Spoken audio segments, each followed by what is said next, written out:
자, 1학년 한국사 시간입니다. 선생님이 지난 시간에 다 설명한 것 같은데, 날개 부분도 다 설명했죠. 요거 고구려 5부와 신라 6부의 명칭 다 이렇게 있습니다. 고구려는 계루부, 소노부, 전로부, 관노부, 순노부 해서 5개 부고, 6부는 양부, 사령부, 모량부, 본피부, 습피부, 한기부 이렇게 해서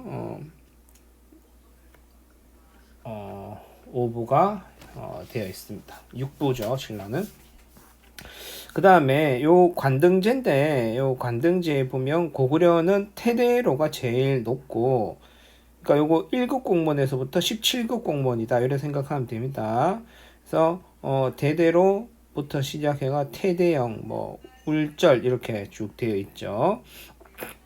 요 뭐 고구려 관등제 조금 더 설명해 주면, 대체로 형으로 끝나는 애들 있죠. 형, 조의도 대형, 대형, 소형, 제형, 뭐 이런 식으로 형으로 끝나는 애들이 있고, 대체로 이렇게 형으로 끝나는 애들이 과거에 부족장 출신들이 즉 요 부족장 출신들이 요렇게 귀족으로 가면서 됐는 것이 아닐까. 태대형은 아주 큰 부족장들, 대형은 조금 작은 부족장들 이렇게 되겠죠.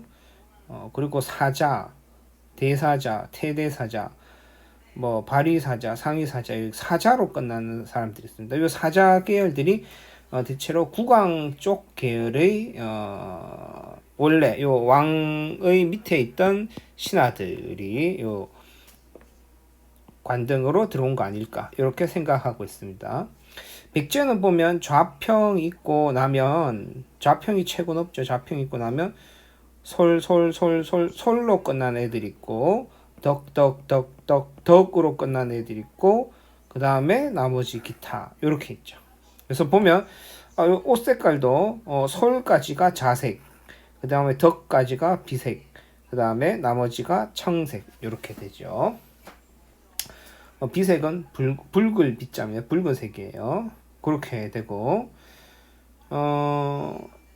신라는 뭐 찬으로 끝나고, 나머지는 남아 뭐 사사 이렇게 되죠.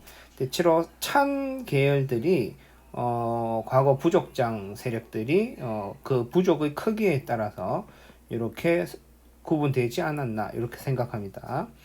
그래서 요것도 이렇게 이벌찬이 제일 높고, 그 다음에 대하찬까지가 자색, 그 다음에 급찬까지가 비색, 그 다음에 대남아하고 남아가 청색, 나머지가 황색으로 해서 이렇게 복색이 구분되어 있습니다.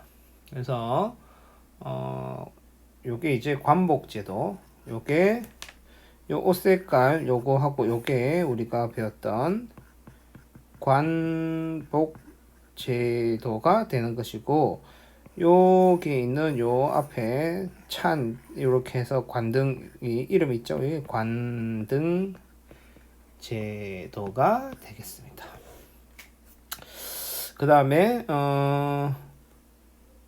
요 귀족 회의들 이야기를 요거 했던 것 같아요. 다 했고, 요 신라의 왕호 변천도 다 이야기했습니다. 그래서 잘 보기를 바래요. 요것도 다 이야기했고, 예, 그래요. 자, 우리는 이제 요 쪽으로 넘어갑시다. 아, 참, 그리고 여러분들 수업 시작하기 전에 뭐죠? 그거 출석 체크를 아직 안 했으면 나가서 출석 체크하고 오고, 그 다음에 댓글은 오늘까지 꼭 써주세요. 그 다음에 시험 범위를 아마 요 지금 보고 있는 여기까지 이 학습지까지를 시험 범위로 해야 할 것 같습니다. 그 다음에 우리 이걸 또 안 있는 것 같습니다. 요거 지난 시간에 이 문제를 안 풀었었죠. 그래서 요 문제를 한번 보죠. 가나의 풍습이 있었던 나라에 대한 설명으로 옳은 것은 이죠. 그러면 12월에 하늘에 제사를 지낸다. 일단 이것부터가 이미 힌트죠. 12월에 제사를 지내는 나라가 어느 나라였죠? 유일하게 부여였습니다. 그럼 뭐 날마다 많은 이렇게 하는데 영고 역시 부여임을 이야기하고 있죠. 그래서 이건 부여다. 해마다 5월이면 씨를 뿌리고 5월이 나옵니다. 이거 힌트죠. 5월. 그 다음에 제사를 지내고 때죠. 씨를 뿌리고 역시 힌트입니다. 노래 춤춘다. 중작 10월이 또 나오죠. 10월에 농사. 이렇게 5월과 10월에 제사를 보내는 곳 삼한이죠. 그리고 5월과 10월은 역시 농사와 관련되어 있음. 요거 전부 다 삼한임을 이야기하고 있습니다. 그러면 봅시다. 책화라는 풍습. 여러분들 이거 중요한 겁니다. 책화라는 풍습은 어느 나라에 있는 풍습이다? 동예에 있는 풍습이었죠. 여러 가들이 사출도를 다스린다. 어디? 요거는 부여이죠. 마가, 우가, 구가, 저가의 가축 이름을 한 대가들이 사출들을 다스렸다. 나오죠. 민며느리제는 어디의 풍습? 민며느리제 옥저. 그러면 고구려의 혼인 제도는 뭐죠? 서옥제였죠.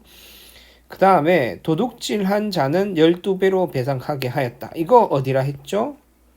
누군가는 부여라 할 것이고 누군가는 고구려라 하겠지만 둘 다입니다. 부여와 고구려 둘 다가 되죠.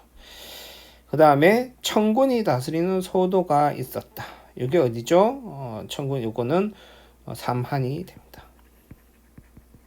그러면 답은 몇 번이다? 옳은 것은 답은 2번이 되겠습니다. 2번. 자, 다음 가상 일기를 통해서 알 수 있는 국가. 자, 여기 나오죠. 여기 바로 서옥이 나옵니다. 이거 중요하죠. 따라서 또 서옥을 잘 모른다. 그러면 보면 아이가 혼인이 결정되면 사위가 와서 꿇어 앉아서 절을 하고 서옥에서 살 수 있도록 허락을 구하고 이렇게 되는 거죠. 그래서 이거는 아까 이야기했던 고구려의 혼인 제도입니다. 그러면 옥조를 정복하였다. 맞습니까? 틀립니까? 이거 맞죠. 그래서 옥조를 정복했던 왕도 기억을 하면 좋겠죠. 태조왕이었습니다. 칠지도를 제작하였다. 요거 중요한 겁니다.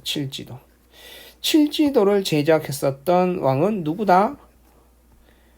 우리가 배웠었던 근초고 왕이었어요. 근초고 왕이 일본의 하사한 칼이었어요. 그래서 이 칠지도를 보고 백제와 일본의 관계를 우리가 알 수 있게 되는 겁니다. 그리고 과거제를 실시하였다. 이 과거제를 처음으로 실시한 것은 신라의 통일신라의 독서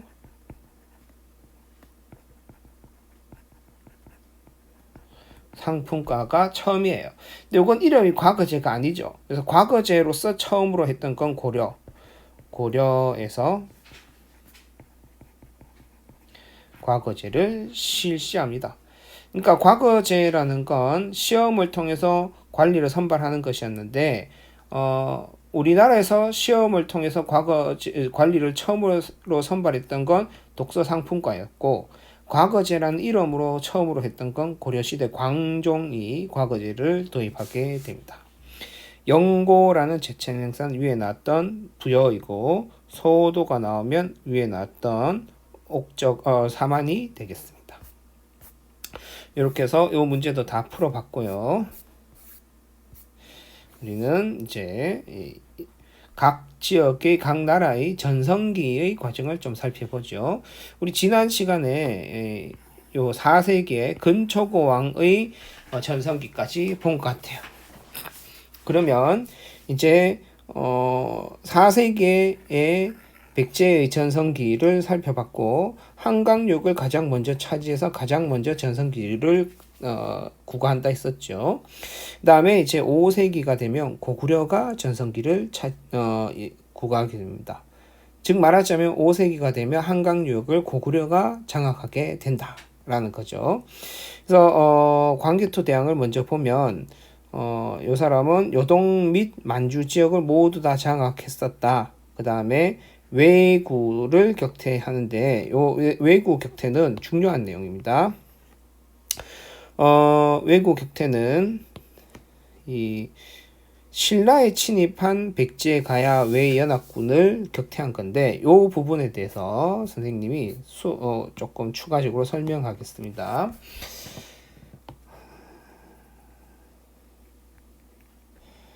신라의 고구려의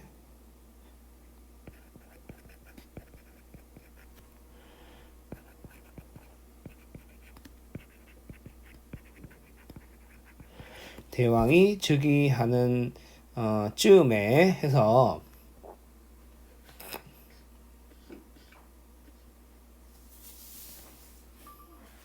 자 계속 보겠습니다. 중간에 뭐 연락이 와서 잠시 끊겼어요. 그래서 우리 광개토 대왕 때 보면 즉 고구려 시대에 이 전성기를 이끌기 시작한 왕이 광개토 대왕입니다. 근데 바로 전시기까지 누구가 전성기였죠? 그렇죠. 백제가 전성기였죠. 그러면 이 광개토 대왕의 입장에서는 전성기를 뺏어와야 돼요. 즉 한강유역을 뺏어와야 되는 입장에 있습니다. 그렇기 때문에 이 광개토 대왕은 자체적으로도 뭔가 자신의 동맹이 필요하죠. 그래서 신라와 연결을 어느 정도 필요로 하고 요구된 상황이었어요. 그 다음에 신라 입장에서는 가장 후발 주자로서 뭔가 발전의 해야 되는데 발전하려면 이 중국의 선진 문물을 받아들여야 되는데 고구려하고 백제로부터 다 막혀 있죠. 이 시기에 전성기를 누렸었던 바로 전시기까지 전성기 누렸었던 백제는 아주 강력한 위치에 있기 때문에 결국 이제 막 떠오르는 고구려하고 신라가 어느 정도 연결이 됩니다. 동맹까지는 아니지만 그래서 소수림 왕 때 신라는 이 고구려를 통해서 중국과 연결도 되고 그렇게 돼요. 그러는 와중에 이 신라에 무슨 일이 일어나느냐 하면 백제 가야 왜냐하면 요 시기에 가야는 백제와 많이 연결되어 있었거든요. 가야는 백제와 연결되었다가 또 다른 시기 되면 신라와 연결되었다가 뭐 이런 식으로 자꾸 왔다 갔다 해요. 요 시기엔 가야가 백제하고 연결되고 그 다음에 외의 연합군이 신라를 침략하게 됩니다. 침략하게 되는데 우리 그 사료에는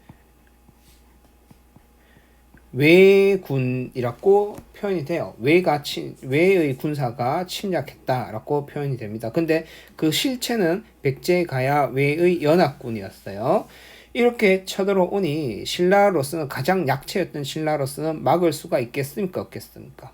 못 막겠죠. 요 시기가 신라의 내물 마립간 시기였어요. 이 내물 마립간이 즉위하는 과정에서 원래 가야 땅이었던 낙동강유역의 상당 부분 영토를 신라가 뺏어왔기 때문에 신라와 가야로서도 서로가 관계가 좋지 않았고 백제로서도 신라를 장악하고 싶은 그런 모습들이 있었고 왜는 백제와 백제하고 가야하고 아주 가까운 우방국이었기 때문에 이렇게 쳐들어온 거예요. 그래서 신라 입장에서는 막을 수가 없죠. 그래서 누구에게 도움을 요청한다? 내물마리간이 직접 고구려의 광개토 대왕에게 도움을 요청합니다. 그래서 광개토 대왕이 이 도움에 우리 왜군이 쳐들어왔는데 제발 도와주세요 형님. 그러니까 광개토 대왕이 군사력 5만을 보내서 이 신라를 구원하게 돼요. 이게 외우기 좋은 연도도 외우기 좋은 400년의 일이었고 5만의 고구려 군사가 이때 이 고구려의 광개토 대왕의 군대는 광개토 대왕은 평생 동안 60번의 전쟁을 나가서 단 한 번도 지지 않았다라고 이야기할 정도로 강력했었고 이미 고구려는 뜨는 해 그래서 전성기를 향해서 막 그 전성기를 시작한 왕이었고 그랬었죠. 그렇기 때문에 아주 강력했어요. 그래서 5만의 군사를 보내서 신라로 보내는데 이때 이 왜군들은 이 연합군이죠. 이 왜군은 고구려의 군사 광개토 대왕의 군사가 왔다라는 소식을 듣자 바로 도망쳐서 어디로 가느냐? 가야로 도망을 쳐요. 지금 이야기한 이거 매우 중요합니다. 가야로 도망을 치자 이 광개토 대왕의 군사가 신라를 지나쳐서 이 가야까지 가게 돼요. 가야까지 가게 되면서 종발성이라는 성에서 이 왜군을 다 섬멸하게 되자 그 과정에서 같이 연합했었던 가야도 몰락하게 되는 겁니다. 그래서 이 과정에 이 가야는 원래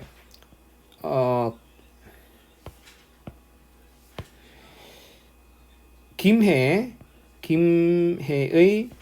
금관 가야를 중심으로 금관가야 중심의 연합을 이루고 있었는데 이 김해의 금관가야가 이 고구려 광개토 대왕의 정벌에 의해 가지고 몰락하게 됩니다. 그래서 이게 몰락하게 되고 다시 고령의 이후에 고령의 대가야가 중심이 되어서 연합을 하게 되는데 우리는 이 김해 금강가야 중심의 가야 연합을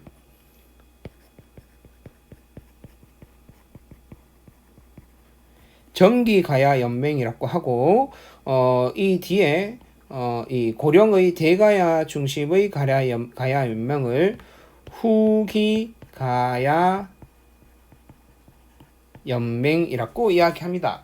따라서 자 여러분들 여기 보면 이 결국 광개토 대왕의 신라에 침입한 왜군을 격퇴하는 과정에서 결국 그 결과는 두 가지가 일어나는 거예요. 중요한 거예요. 첫 번째는 이 정기가야 연맹이 몰락하고 후기가야 연맹이 발전하게 되는 계기가 여기 있는 것이고 두 번째는 이거 신라의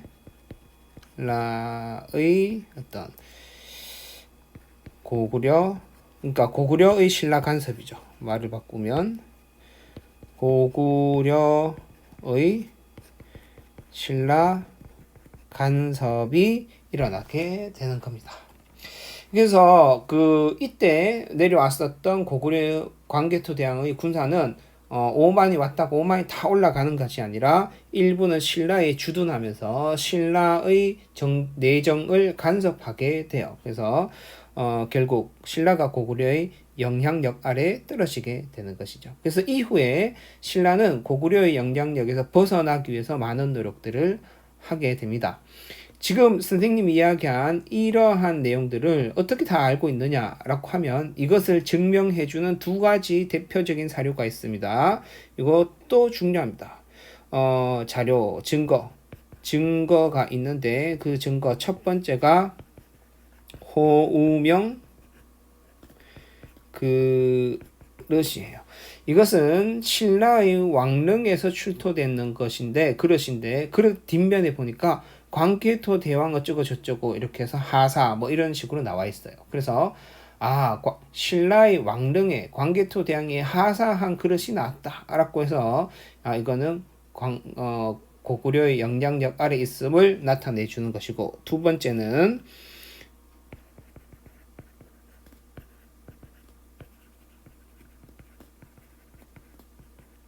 광개토 대왕릉 비문에 선생님이 이야기한 이 내용이 그 스토리로서 다 나와 있었어요. 그래서 요 두 가지를 토대로 우리는 이러한 사실을 알 수 있다라고 하는 거죠.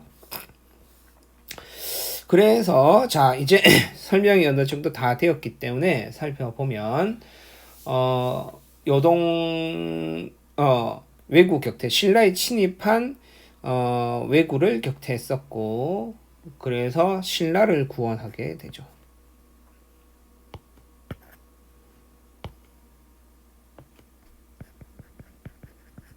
신라를 구원하고 그 과정에서 금강가야가 쇠퇴한다. 이게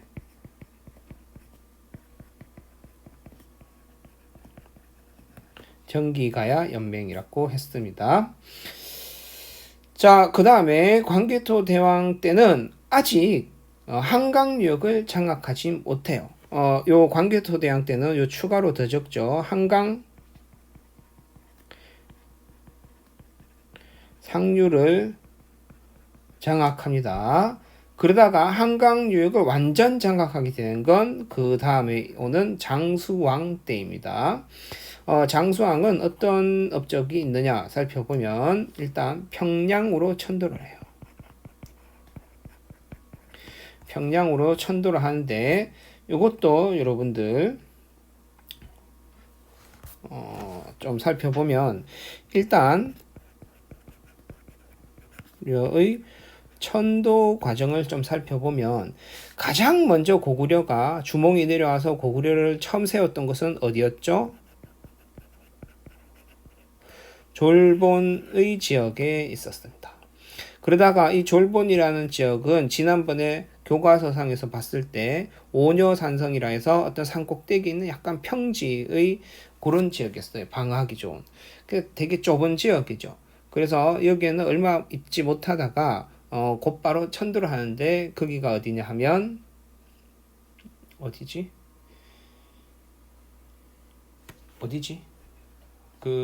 갑자기 생각 안 나지? 국내성입니다. 국내성으로 천도를 하게 돼요. 여기는 압록강 강변에 있어요. 압록강 있는데. 그런데 이 국내성에 있다 보니 여기에서 아주 오랫동안 즉 수도로 있게 되거든요. 이렇게 여기 있다 보니까 이 국내성을 중심으로 해서 그 귀족 세력이 강해지게 돼요. 우리도 지금도 보면 우리나라에서 제일 돈이 많은 부자들은 다 어디 살고 있죠?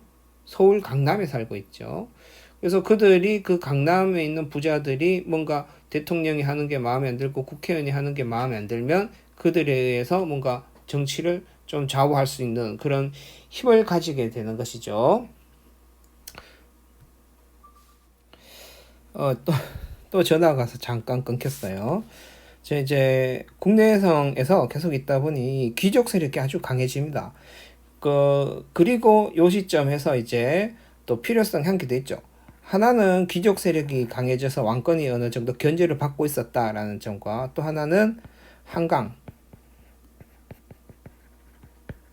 차지 목적 이 두 가지 때문에 결국 뭔가 압록강보다는 지금의 평양 쪽으로 내려오는 것이 좀 한강역으로 좀 가까이 내려오는 것 이것이 좋았고 그 다음에 수도를 한번 바꿔서 귀족 세력들의 힘을 한번 약화시키는 게 필요했었죠. 그래서 장수왕 때 평양성으로 천도하게 되는 겁니다. 그러면 여러분들 평양성으로 천도함으로써 얻을 수 있는 이점은 뭐가 있느냐? 첫 번째 왕권을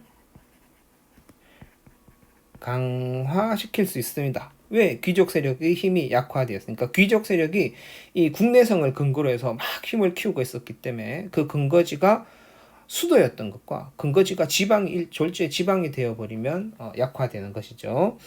두 번째는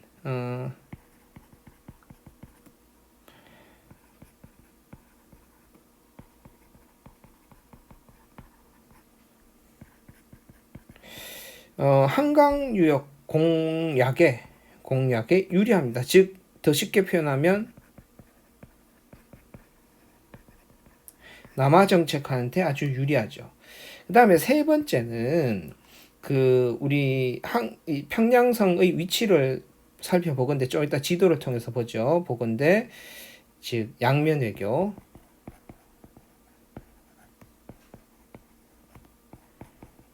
유리하다. 요거 말고도 네 번째 보면 이 평양성은 과거에 고조선 시대 때부터 그 왕검성으로서 수도였죠. 그래서 어떤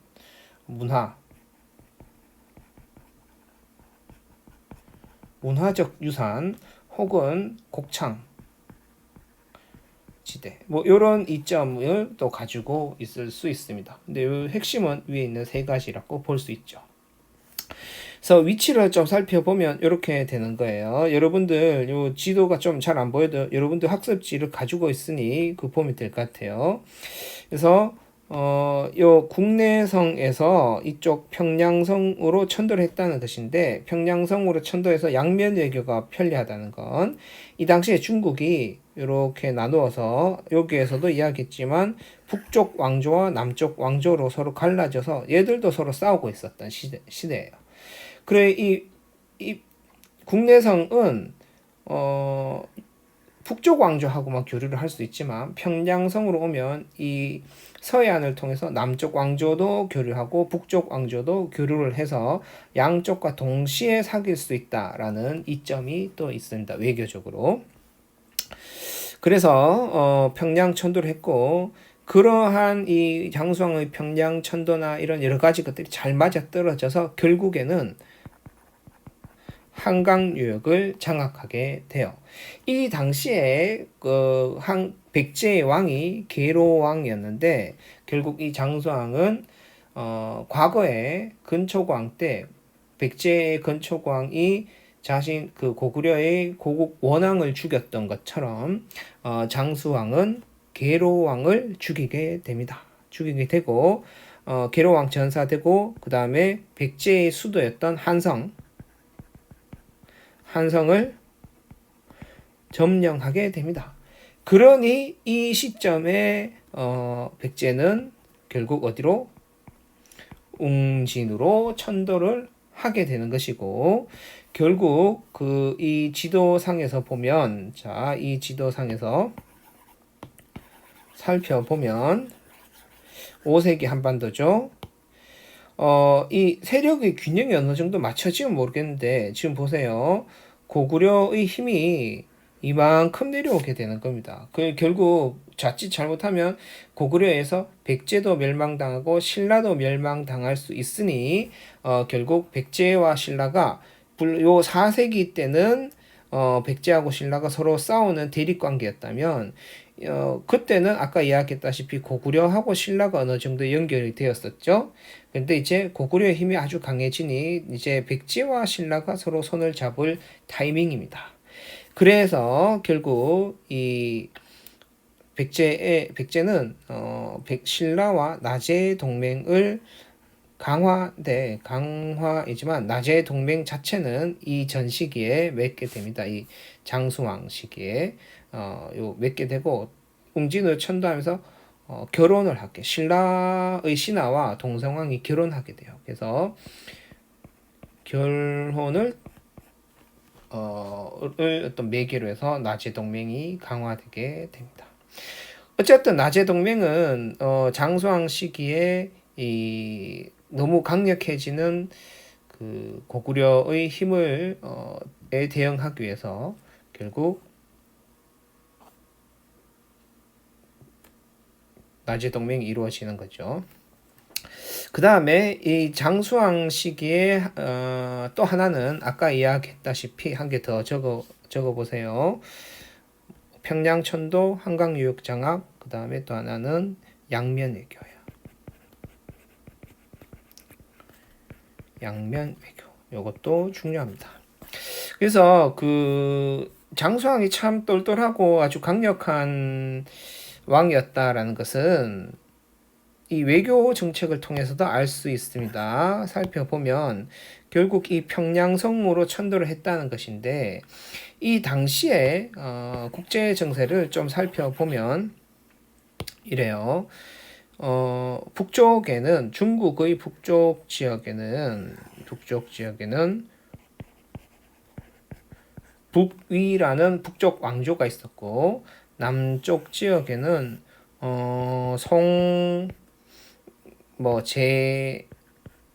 양진이라는 이런 남쪽 왕조가 차례대로 들어서게 됩니다. 이 둘이 서로 싸워요. 근데 누구가 좀 더 강했느냐? 북위가 좀 더 강했어요. 그러니까 당시에 고구려가 여기 이만큼 있었지만 힘적으로 가장 어느 정도 순위를 매기자면 북위가 어느 정도 제일 강했습니다. 북위가 강력한 북위가 존재하자 고구려 입장에서는 바로 옆에 북위가 자기들을 언제 쳐들어올지 모르는 약간 위험한 상황이 되는 거죠.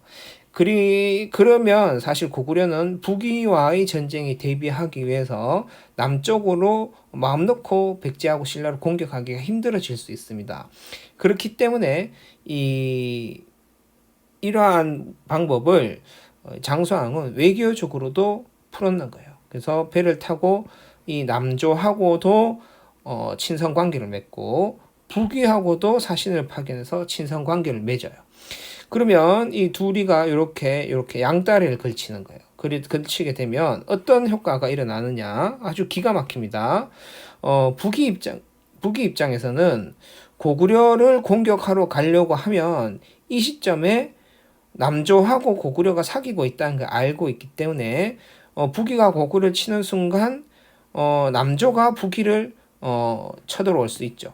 그게 위험 부담이 한계가 있는 거예요. 그 북위 입장에서 마음대로 고구려를 쳐들어갈 수가 없어요.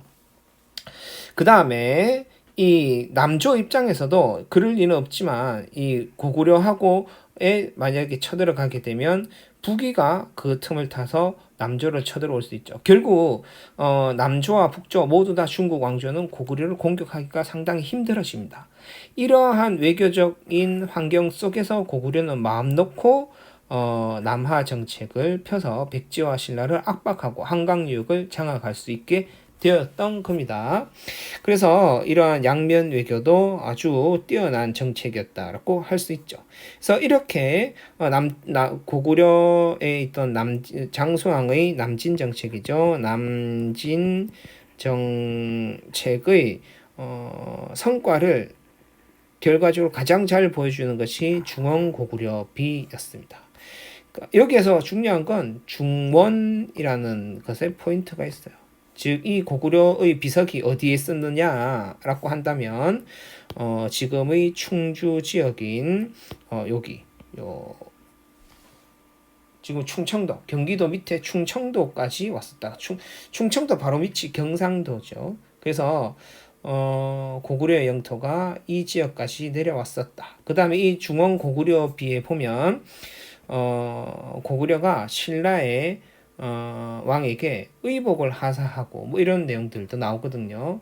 그래서 상당히 고구려가 신라에 아주 깊이 간섭을 하고 있었고 그 신라를 거의 장악하고 있었고 비석 위치도 한반도 중부 지역까지 내려와서 고구려의 힘이 아주 강력했었구나라는 것을 알려주고 있습니다. 그래서 우리는 고구려의 전성기를 살펴봤고, 여기서 한 개 더 이야기하자면, 장수왕의 이름이 왜 장수왕일까요? 맞아요. 이 장수왕은 엄청 오랫동안 살았고, 엄청 오랫동안 왕위를 이어나갔어요. 얼마나 오랫동안 이어나갔느냐 하면, 자기 아들이 뭐 그렇게 일찍 죽은 것도 아닌데, 자기 아들이 죽고, 자기 손자가 20대인가 30대의 왕위에 즉위하게 되거든요. 그러니까 자기 아들이 아빠가 죽고 나면 자기가 왕을 하려고 기다리고 있었는데 그 아들이 죽고 나중에 손자한테 왕위를 물려줄 정도로 엄청 오랫동안 왕위를 유지하고 있었습니다. 뭐 그래요. 그래서 그거까지 이야기하면 됐고, 요 시기에 어떤 백제의 모습들 어느 정도 이야기가 됐어요.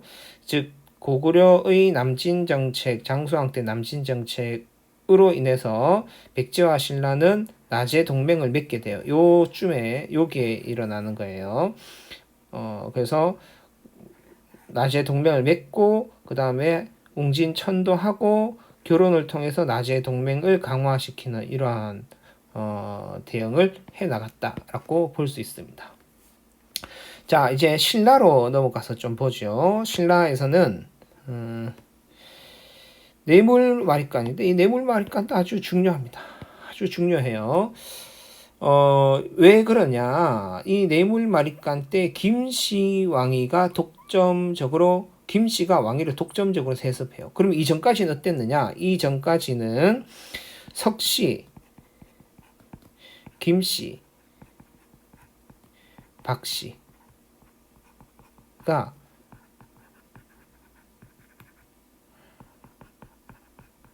교대로 왕위를 즉위합니다. 이게 앞에 우리가 거기에 나와요. 보면 여기에 나오죠. 왕호 변천에 보면 이사금 때에는 박씨, 석씨, 김씨가 교대로 왕위를 즉위한다라고 이야기했었죠. 그래서 그렇게 교대로 왕위를 즉위할 때는 왕의 명칭이 이사금이었어요. 이사금이라고 했어요. 이게 입금이라고 해서 이빨의 개수가 많은 사람이 왕위를 에 오른다. 그래서 떡을 씹어서 떡에 나 있는 이빨 자국이 많은 사람이 왕위에 오른다. 라고 해서 이빨 자국이 많은 건 곧 나이가 많은 것을 의미한다. 뭐 이렇게 돼서 그것은 석씨, 김씨, 박씨 중에서 나이 많은 순으로 연장자 순으로 교대로 왕위에 즉위한다. 뭐 이런 의미로 그때 설명을 다 했습니다. 이렇게 교대로 즉위를 해 나가다가 그것은 곧 왕권이 그만큼 강하지 못하다는 뜻입니다. 석씨, 김씨, 박씨의 귀족들의 힘이 강해서 이들이 서로 교대로 왕위에 즉위하게 왕을 차지하게 된다는 건데 이제 뇌물마리간 때가 오면 왕권이 좀 강해져서 특히 이 김씨가 왕위를 할 때 이때 김씨 왕의 업적이 상당히 뛰어나요. 낙동강 동쪽의 영토를 가야의 영토를 상당 부분 탈취해 오거든요. 그래서 영토 확장을 통해서 김씨 왕이 아주 세력을 강화해 나가고 그 때를 이어가지고 이제 뇌물마리간이 뇌물왕이 왕위를 차지하게 되면서 또 이어나가게 되면서 앞으로 김씨만 왕위를 할 수 있다라고 못 박아 버리는 거죠. 그러면서 이제 왕호를 마리간으로 바꾸게 돼요. 그래서 이 마리간이라는 뜻은 대군왕이라는 뜻이죠. 대군왕. 그래서 질적으로 연장자를 뜻하는 이사금보다는 훨씬 더 강력한 왕권을 차지하게 됐다, 형성하게 되었다라는 걸 뜻하게 되죠. 의미하게 됩니다. 그런데 아까 이야기했다시피 왜구가 침입했을 때 고구려의 도움을 받았던 것, 그 다음에 이 뇌물마리간 이후에 그 눌지마리간 때까지는 쭉 어느 정도까지는 고구려에 의해서 고구려가 지지해주는 사람이 신라의 왕이 되어요. 김씨 세력 중에서도 김씨 중에서도 그래서 고구려의 간섭을 받게 되죠. 그래서 이 고구려의 간섭은 아까 이야기했다시피 왜구 격퇴 과정에서 아까 다 설명이 되었죠. 그래서 관련 유물로는 아까 이야기했다시피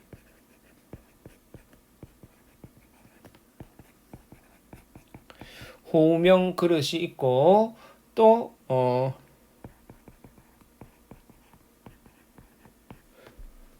광개토 대왕 광개토 대왕릉비가 있습니다. 아까 선생님 혹시 계자를 이렇게 안 적었죠? 혹시 헷갈리는데 요 계자가 맞습니다.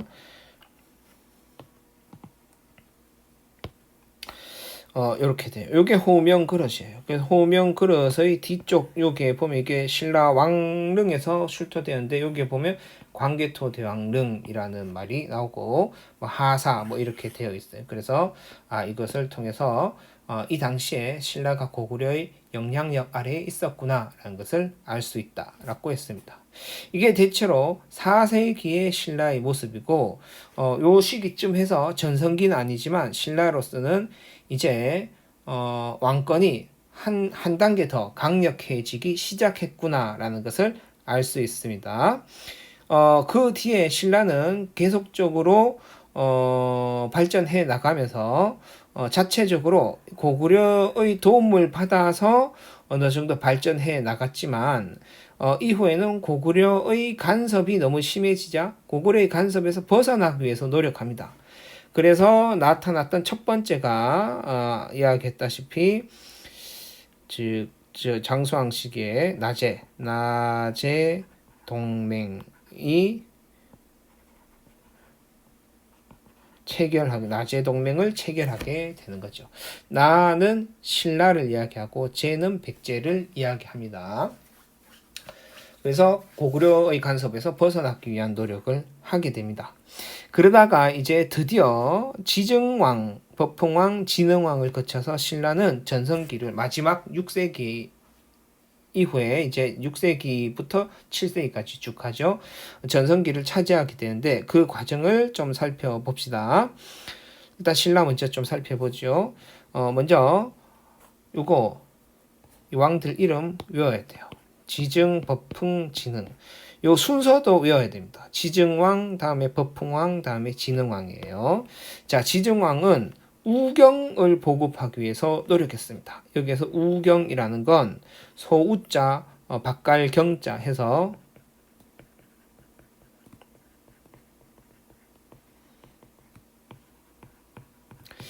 소를 이용한 농사니까 그동안은 뭐 쟁기를 하고 이런 거 전부 다 사람이 했어요. 사람이 했는데 이제 소를 이용하니까 생산력이 아주 올라가게 되죠. 그렇게 생산력이 올라가니까 경제력이 아주 커지게 되고 경제력이 커지니까 신라가 더 힘이 세지게 되는 겁니다. 그런 상황에서 우상국을 정복하게 되는데 이 우상국이라는 건 울릉도를 이야기하죠.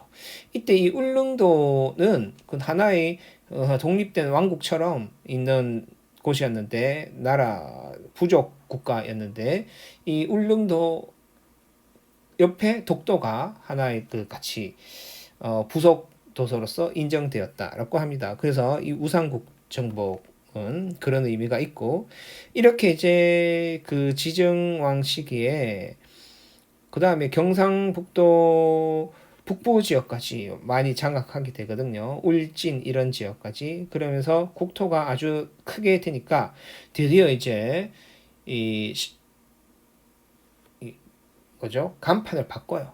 그 전에는 예를 들어서 슈퍼마켓 이랬는데 이제 홈플러스, 이마트 뭐 이런 식으로 아주 대형으로 그릇듯한 이름을 하는데 이제 국토를 신라로 국호를 신라로 확정하여 변경이라기보다 그 전에는 사로국, 사라국, 신라 뭐 이런 거를 다 같이 썼어요. 어떤 때는 사로국 하기도 하고 어떨 땐 신라라고 하기도 하고 했는데 이때부터는 변경 혹은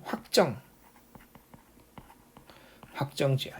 앞으로 신라라고만 하자. 우리 뭐 이렇게 잘 나가는데 뽀대나게 뭐 이런 여러 개 가지지 말고 딱 신라로 정하자. 그 다음에 이제 마리간 이것도 좀 대군항이 뭐고 이제 딱 중국의 유교식으로 왕이라고 부르자라고 해서 지증왕이라고 하는 겁니다. 그래서 이 지증왕은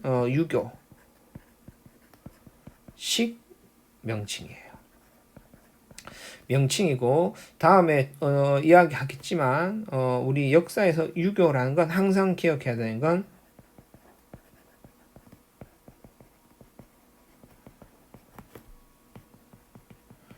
사상이었다라고 기억을 해야 됩니다. 그래서 유교식 명칭을 쓴다라는 건 그만큼 왕권이 아주 강력해졌다라는 것을 이야기하지요. 물론 신라도 이 내물왕에서 지증왕으로 내려오는 사이에 눌지마리간 때 왕위를 부자상속으로 바꾸게 됩니다. 그래서 그렇게 돼서 왕권이 점점 강해지다가 지증왕 때 되면 칭호를 아예 왕으로 바꾸면서 더 한층 더 강력해지게 되죠. 이렇게 강력해지는 것에 탄력을 받아서 법흥왕이 나오게 되는데 이 법흥왕 때 드디어 율령을 반포하고 불교를 수용하고 상대 등 병부를 설치하고 금광가야를 정복하게 됩니다. 특히 불교 수용의 과정에서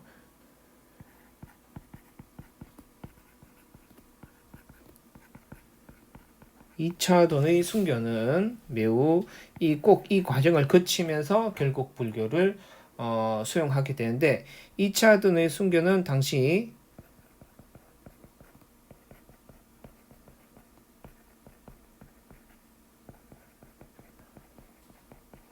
귀족들이 반발이 있었음을 보여주는 대표적인 사례였습니다. 이 법흥왕 때의 이런 여러 가지 것들은 선생님이 추가적인 설명을 통해서 좀 설명을 해야 돼요. 먼저 율령을 살펴봅시다. 잠깐만요. 율령 이야기 안 했나?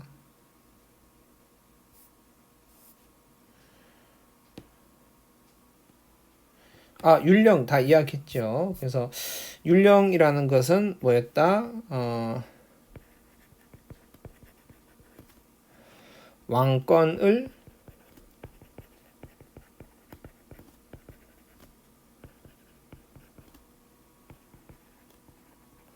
경영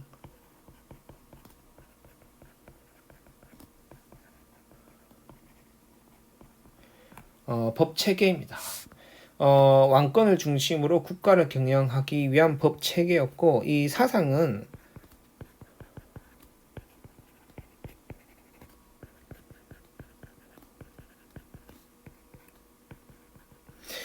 사상적으로 유교를 기반으로 해요. 이게 여러분들 좀 이해하기 편하게 좀 비유해서 설명하자면 민주주의 시대의 법 체계는 여러분들 왕권을 중심으로 국가를 경영하기 위한 거 아니죠. 주권 재미 즉 나라의 모든 권력은 국가로부터 나오고 국가가 곧 나라의 주인이다라는 이 주권 재민 사상을 중심으로 국가를 경영하기 위한 법 체계가 존재하죠. 그리고 이러한 법 체계의 사상적 기반이 민주주의입니다. 민주주의가 이 시기의 법 체계라면 율령이라는 건 아니에요. 왕권을 중심으로 국가를 경영하기 위한 법 체계였고 그것의 사상적 기반은 유교였다. 그래서 이 율령 안에 보면 중앙 체제, 지방 체제, 그다음에 형법. 왕의 명령을 안 들으면 어떤 식으로 처벌받는다라는 형법.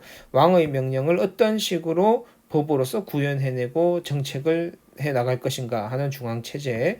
그렇게 구현된 제도들이나 법들이 지방에 어떤 식으로 전달되게 할 것인가 하는 지방체제. 이런 것들이 다 율령에 나온다 했었죠. 이것이 중국에서 만들어져 가지고 우리나라로 전파되어서 되었는데 잘 살펴보면 고구려는 무려 4세기 때 율령을 반포하게 되는데 신라 같은 경우에는 200년이나 지난 법흥왕 때 율령을 반포하게 되니 이 중국과의 거리 차이, 그 다음에 그 국경이 바로 접하지 못한 차이 이런 것들이 얼마나 느리게 전파되어 오게 되는가를 단적으로 보여주는 것입니다. 그만큼 중국과 떨어진 가장 변두리에 있었던 신라로서는 가장 늦게 발전할 수밖에 없었음을 보여주는 것이죠. 그러나 신라는 나름 현명하게 잘 대처해서 가장 후발주자지만 이 신라에 의해서 삼국이 통일되게 됩니다.